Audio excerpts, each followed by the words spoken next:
ठंड के मौसम में सुषमा शॉल ओढ़े अपने आंगन में बैठी थी। चाय की चुस्की लेते हुए वो अखबार पढ़ रही थी।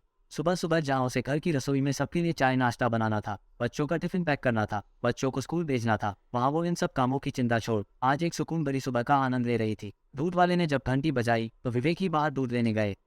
पड़ोस में रहने वाली मीना ने देखा कि मैडम तो आराम से अखबार पढ़ रही है और बेचारे पतिदेव आज घर के सारे काम संभाले हुए हैं।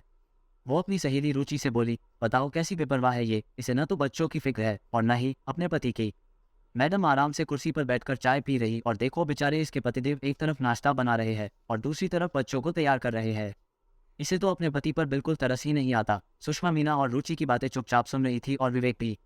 मीना और रुचि अपने घर चली गई। थोड़ी देर दोनों बच्चे तैयार होकर आए। विवेक ने दोनों को नाश्ता दिया और लंच भी पैक करके दिया। वो बाय कहकर स्कूल वैन में चले गए। सुषमा ने भी दोनों बच्चों को बाय किया।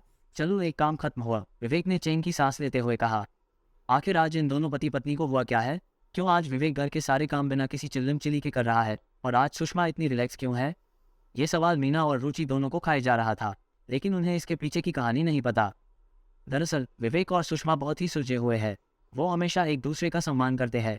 विवेक ने हमेशा सुषमा को सपोर्ट किया है और सुषमा भी कंधे से कंधा मिलाकर हर दुख सुख में विवेक की साथी बनी है। लेकिन एक दिन उन दोनों की बेटी ने विवेक से कहा, पापा क्या मैं भी शादी के बाद घर गृहस्थी संभालूंगी? अगर किसी दिन मेरा खाना बनाने का मन नहीं हुआ तो? अगर किसी दिन मुझे आपकी तरह सुकून से एक कप चाय पीनी हो तो?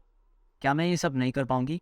मैंने तो कभी ऐसे नहीं देखा कि माँ तो आराम से अखबार पढ़ रही है और पापा सुबह सुबह सारे काम कर रहे हैं।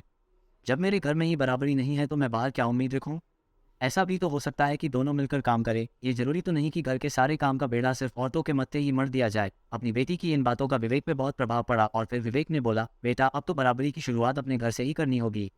बेटा लेकिन ध्यान रखना, बराबरी की परिभाषा का पाठ पति पत्नी दोनों के लिए जरूरी है। जब पति सारा दिन मेहनत करके घर खर्च में सहयोग दे सकता है तो पत्नी को भी आत्मनिर्भर बनकर इसमें बराबरी करनी चाहिए। इसलिए तो जीवन साथी का तो मतलब ही यही होता है कि एक दूसरे की सहायता करे, एक दूसरे का विश्वास करे और गाड़ी के दो पहियों की तरह साथ चले।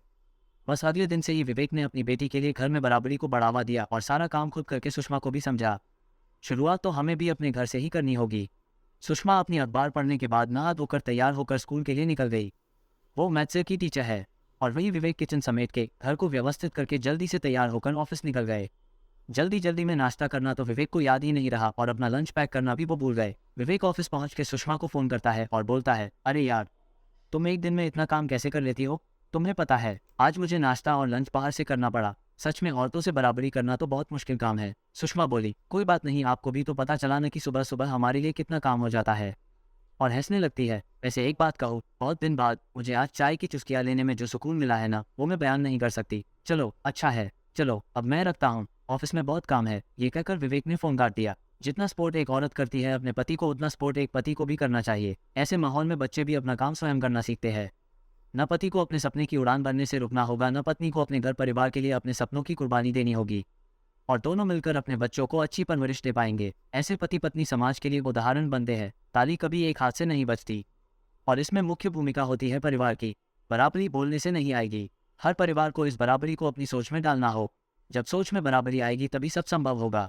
और हाँ, बराबरी का मतलब लड़ना नहीं, एक दूसरे का साथ देकर आगे बढ़ना भी होता है। Thanks for watching. Please like, share and press the subscribe button.